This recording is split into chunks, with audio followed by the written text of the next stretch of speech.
নমস্কাৰ। আজি মই মেক্ৰ ইকনমিক্সৰ ফৰেন এক্সচেঞ্জ ৰেটৰ সমষ্টিবাদী অৰ্থবিজ্ঞানৰ এটা টপিক লৈছোঁ। মোৰ বহুতো ষ্টুডেণ্ট অলৰেডি মেছেজ দি পেলাই কল কৰি পেলাই কৈছে যে এই টপিকটো আকৌ ডিছকাশ্যন অলপ কৰিব। মই আগতে এই টপিকটো ডিছকাশ্যন কৰিছোঁ, চ' আজি আকৌ মই ৰিপিট কৰিব গৈ আছোঁ। আৰু স্পেচিয়েলি মই আজিৰ যিটো টপিক সেইটো চেষ্টা কৰিম। মোৰ হিন্দী ইমান ভাল নহয়, তথাপি হিন্দীত ক'বলৈ। চ' বহুত ল'ৰা ছোৱালী আছে যিখিনি হিন্দী ভাষী। চ' মই অসমীয়াত বনাইছোঁ ভিডিঅ'টো, আকৌ মই হিন্দীত এবাৰ ট্राई কৰিছোঁ বস্তুটো বুজাবলৈ। तो चलो हम लोग आज एक स्पेशल टॉपिक ले लेता है जो फॉरेन एक्सचेंज रेट से ताल्लुक रखता है। इसमें मेरा स्टूडेंट लोग ने कॉल करके मुझे बोला, मैसेज करके भी बोला, स्पेशली अजीत ने बोला। ठीक है, तो आज मैंने लिख लिया ये टॉपिक। देखो, equilibrium exchange rate determination. Clear? तो चलो आज स्टार्ट करता है ये।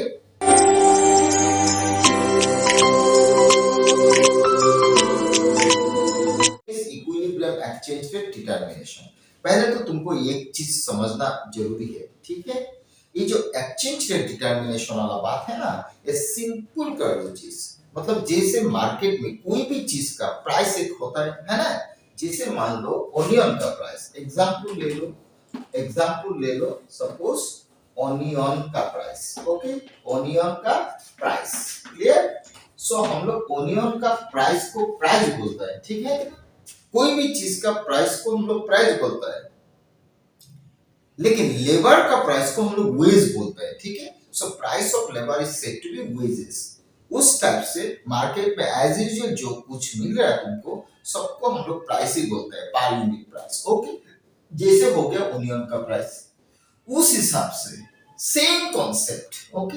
उस हिसाब से जो फॉरेन एक्सचेंज है ना, फॉरेन एक्सचेंज जैसे होता है ना, फॉरेन एक्सचेंज मतलब क्या? फॉरेन एक्सचेंज मतलब फॉरेन करेंसी। मान लो हमारे रेस्पेक्ट में अगर देखा जाए तो डॉलर, पाउंड्स ये सब हो गया फॉरेन एक्सचेंज। मतलब सिंपल तुम बोल सकते हो फॉरेन करेंसी। ठीक है, so foreign exchange nothing but foreign currency means dollar, pounds ये सब। तो जैसे ओनियन का एक प्राइस होता है ना, उस हिसाब से फॉरेन एक्सचेंज मतलब डॉलर, पाउंड्स का भी एक प्राइस होता है इन रेस्पेक्ट ऑफ मतलब इंडिया। मतलब इंडिया अगर डॉलर पाउंड खरीदेगा तो जैसे 1 केजी ओनियन का प्राइस जैसे होता है ना, उस हिसाब से $1 का प्राइस कितना होता है इंडियन रुपीज से। सो फॉरेन एक्सचेंज मतलब डॉलर, मान लो एक एग्जांपल। सो डॉलर का प्राइस कितना, तो प्राइस ऑफ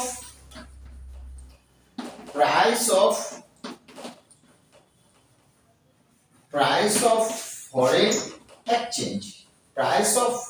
एक्सचेंज, उसका नाम होता है एक्सचेंज रेट। मतलब एक नाम है उसका नाम है एक्सचेंज रेट। मतलब फॉरेन करेंसी को तुम जो प्राइस से खरीदोगे, उस प्राइस का एक नाम है जिसका नाम है exchange rate. So simply exchange rate is the price of foreign currency, clear, in respect of India। मतलब exchange rate अगर मान लो 60 रुपीस, मतलब इंडिया का 60 रुपीस इज इक्वल टू $1। मतलब $1 खरीदने के लिए तुमको 60 रुपीस देना पड़ रहा है। तो that 60 rupees is the price of foreign currency means foreign exchange.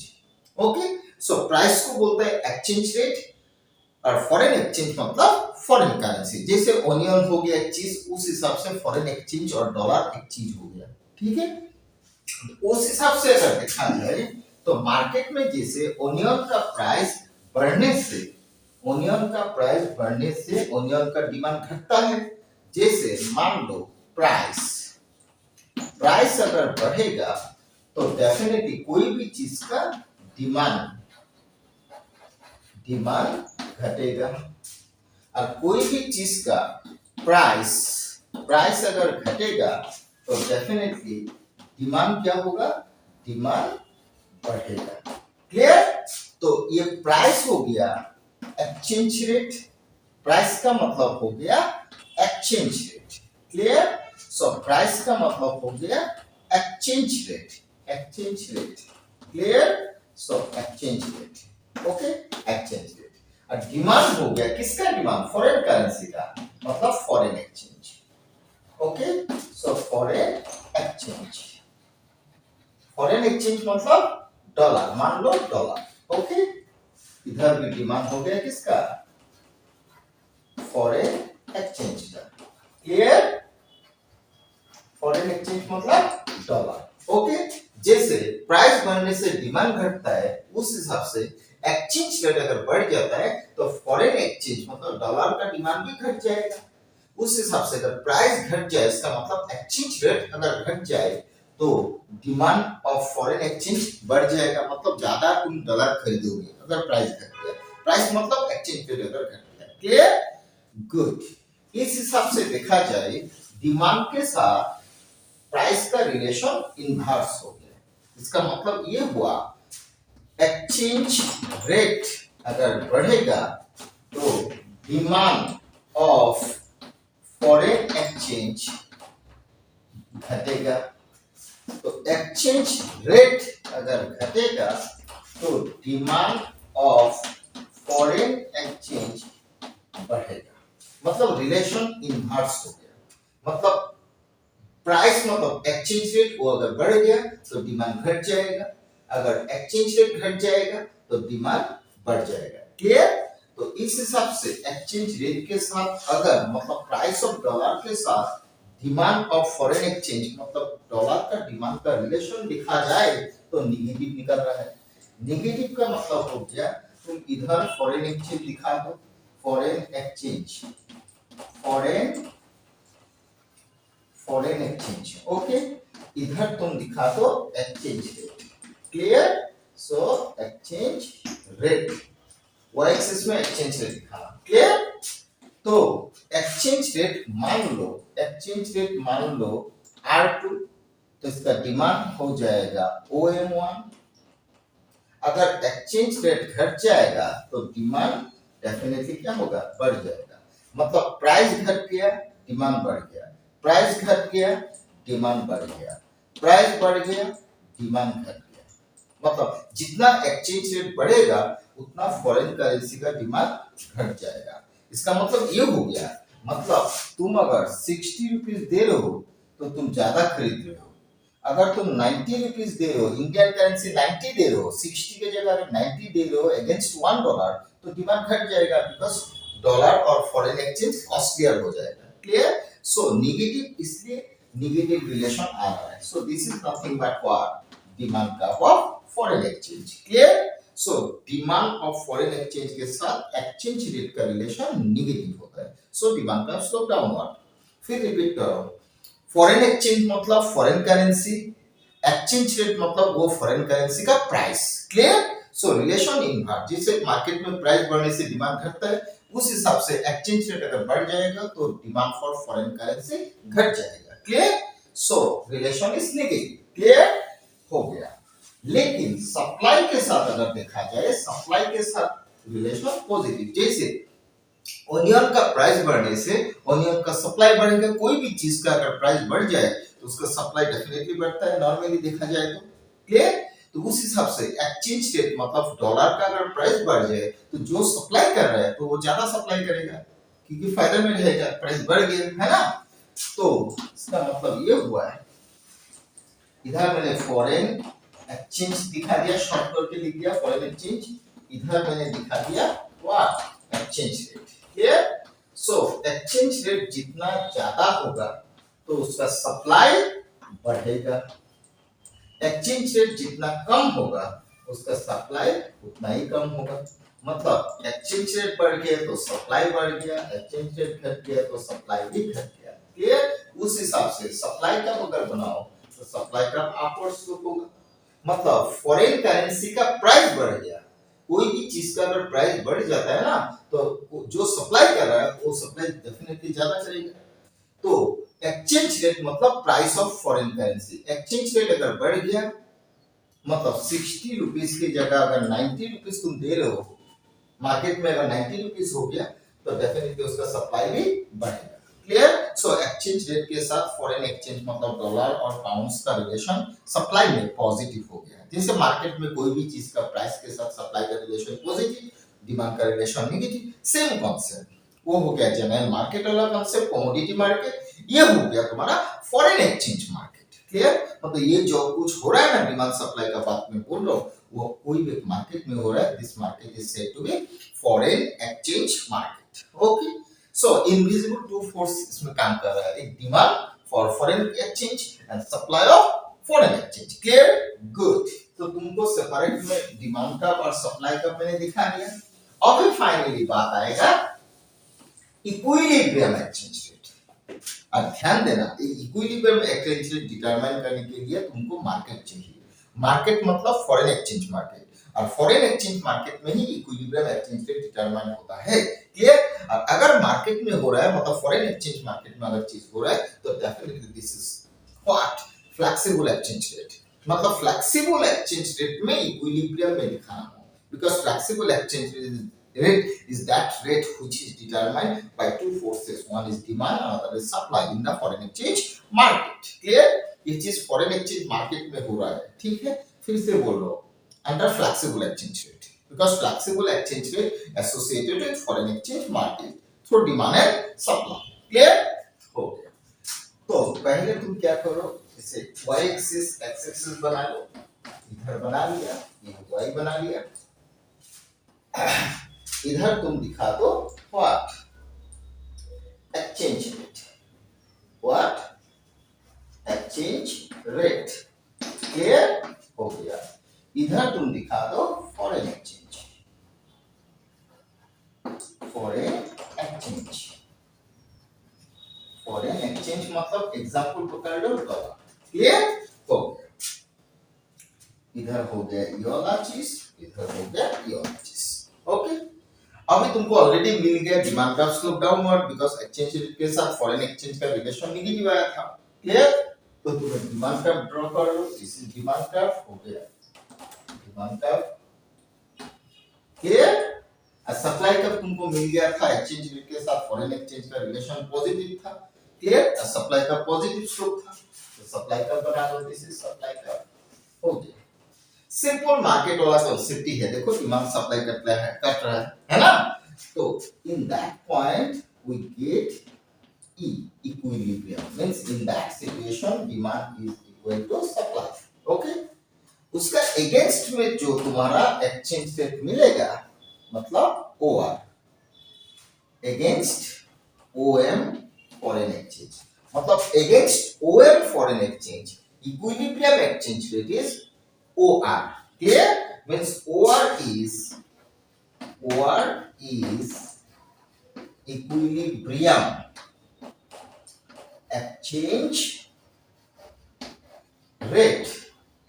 Okay, where demand is equal to supply. Clear? हो गया। अभी मान लो मार्केट में वही एक्सचेंज रेट मतलब डॉलर का प्राइस, फॉरेन करेंसी का प्राइस, मैंने एग्जांपल डॉलर पकड़ लिया। मान लो ओनियन का प्राइस बढ़ गया, वही एग्जांपल ले लो, ओनियन का अगर प्राइस मान लो बढ़ गया तो डिमांड घट जाएगा लेकिन सप्लाई बढ़ जाएगा। उस हिसाब से फॉरेन करेंसी का प्राइस मतलब तुम इंडियन करेंसी अगर ज्यादा दे रहे हो, ज्यादा देना पड़ रहा है, ठीक है, तो उसका डिमांड घट जाएगा, सप्लाई बढ़ जाएगा। मतलब इसको तुम 60 पकड़ लो, ठीक है, पहला इक्विलिब्रियम वाला। लेकिन अभी मान लो 90 हो गया।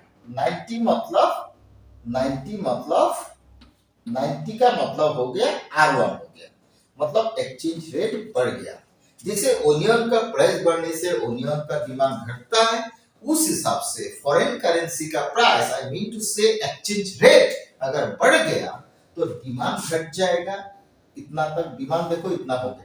एक्स एक्सिस में देखना, ये वर्टिकल हो गया एक्सचेंज रेट, बट हॉरिजॉन्टल में तुम डिमांड देखो, इतना हो गया डिमांड, लेकिन सप्लाई ज्यादा हो गया। देखो सप्लाई इतना तक आ गया, इतना डिमांड इतना सप्लाई, मतलब supply is more than demand. मतलब ये जो गैप मिला ना, ये गैप में एक्सेस सप्लाई हो गया, means in that situation demand is less than supply. मतलब सप्लाई हो गया इतना, डिमांड हो गया इतना, तो ज्यादा लंबा सप्लाई है ना, तो सप्लाई ज्यादा हो गया, डिमांड इतना है कार्ब में, पर कार्ब में सप्लाई इतना है, सो supply is more than demand. तो तब जाके जब सप्लाई ज्यादा हो गया, प्राइस बढ़ने के बाद सप्लाई जब ज्यादा हो गया, फिर क्या होगा, एक्सचेंज रेट फिर नीचे आ जाएगा, ऐसे नीचे आते जाएगा, इस भी नीचे आते जाएगा, until and unless we get demand equal supply, मतलब तब तक एक्सचेंज रेट फिर नीचे आते जाएगा जब तक डिमांड इक्वल सप्लाई ना हो। क्लियर? फाइनली इस पॉइंट में जाके फिर तुमको इक्विलिब्रियम एक्सचेंज रेट मिल जाएगा। क्लियर हो गया? एक सिचुएशन दिखाया, फिर मान लो मार्केट में प्राइस फ्लक्चुएट होता है ना, तो मान लो एक्सचेंज रेट जैसे ओनियन का प्राइस घट गया, मान लो इक्विलिब्रियम सिचुएशन के बाद, उस हिसाब से इक्विलिब्रियम एक्सचेंज रेट डिटरमिनेशन होने के बाद मान लो मार्केट में क्या हुआ, एक्सचेंज रेट घट गया, जैसे ओनियन का प्राइस घट जाता है, ठीक है, तो प्राइस अगर घट जाएगा तो प्राइस हो जाएगा R2 मान लो 40 रुपीस, ओके 40। तो प्राइस घटने से हम लोग को पता है क्या, प्राइस घट गया ना, सप्लाई घट जाएगा, इतना तक सप्लाई होगा, लेकिन डिमांड ज्यादा होगा। देखो अब सप्लाई हो गया, सप्लाई का आपके अकॉर्डिंग इतना, बट डिमांड हो गया इतना, मतलब demand is more than supply. लेकिन इधर क्या हुआ था, supply is more than demand, इधर क्या हुआ, demand is more than supply, मतलब डिमांड ज्यादा सप्लाई इतना, ऐसे देखना, मतलब ये गैप में demand is more than supply. Clear हुआ? तो फाइनली डिमांड जब मार्केट में फिर ज्यादा हो गया, मतलब एक्सेस डिमांड हो गया, तब फिर क्या होगा पता, एक्सचेंज रेट फिर बढ़ जाएगा। एक्सचेंज रेट अगर फिर बढ़ जाएगा तब तक बढ़ जाएगा, ऐसे ऐसे ऊपर उठते जाएगा, ठीक है, ऐसे ऐसे ऊपर उठते जाएगा, ये भी नीचे आते जाएगा, ये भी नीचे आते जाएगा, तब तक ऊपर चला जाएगा जब तक ना कि डिमांड इक्वल सप्लाई हो, मतलब इन दैट सिचुएशन फिर तुमको मिल जाएगा इक्विलिब्रियम एक्सचेंज रेट ओआर। मतलब ये जो मैंने बोला ना, एक्सचेंज रेट बढ़ गया, एक्सेस सप्लाई हो गया, फिर एक्सचेंज रेट घट गया, इधर क्या हुआ, एक्सचेंज रेट घट गया, डिमांड ज्यादा हो गया, फिर एक्सचेंज रेट बढ़ गया। This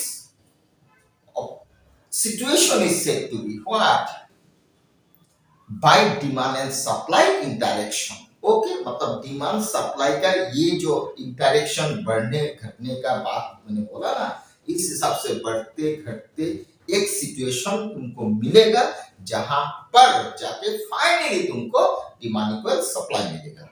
clear? और डिमांड इक्वल सप्लाई जब तुमको मिलेगा, अगेंस्ट दैट तुमको ये वाला एक्सचेंज रेट मिल जाएगा। और ये वाला एक्सचेंज रेट जो होगा ना, ये वाला exchange rate, this is finally said to be equilibrium exchange rate, and that equilibrium exchange rate OR is determined in foreign exchange market under flexible exchange rate system.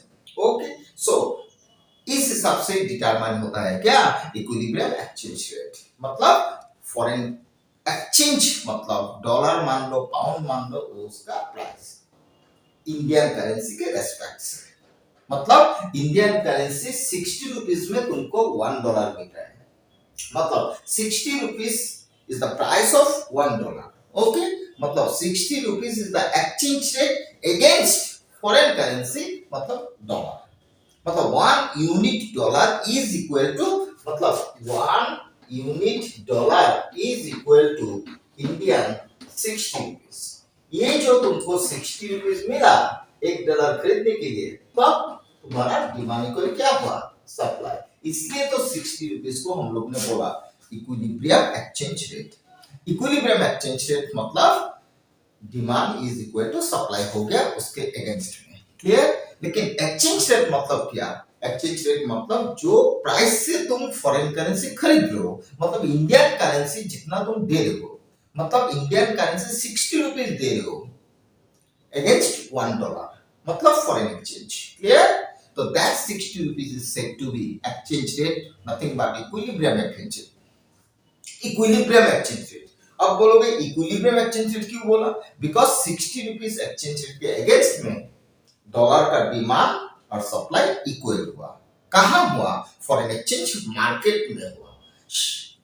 शायद मैं एक्सप्लेन थोड़ा सा कर सका, मुझे लगा हिंदी इतना अच्छा नहीं है लेकिन ट्राई करना समझने के लिए। ओके, तो ये स्पेशल कॉन्सेप्ट कोई बच्चे लोग मुझे बोल रहा था सर ये कॉन्सेप्ट समझा दीजिए, तो मैंने बोला ठीक है, प्रॉमिस किया था मैंने, ठीक है फिर रिपीट कर दूंगा एक बार। ओके, तो मैंने आज रिपीट कर दिया, अच्छा से पढ़ लेना। अजित स्पेशली तुमको बोल रहा हूँ, ये टॉपिक मैं भेज रहा हूँ यूट्यूब में, और हो सके तो ज्यादा से ज्यादा स्टूडेंट तक ये चीज शेयर करो, क्लियर, ताकि हर बच्चे को ये फायदा हो।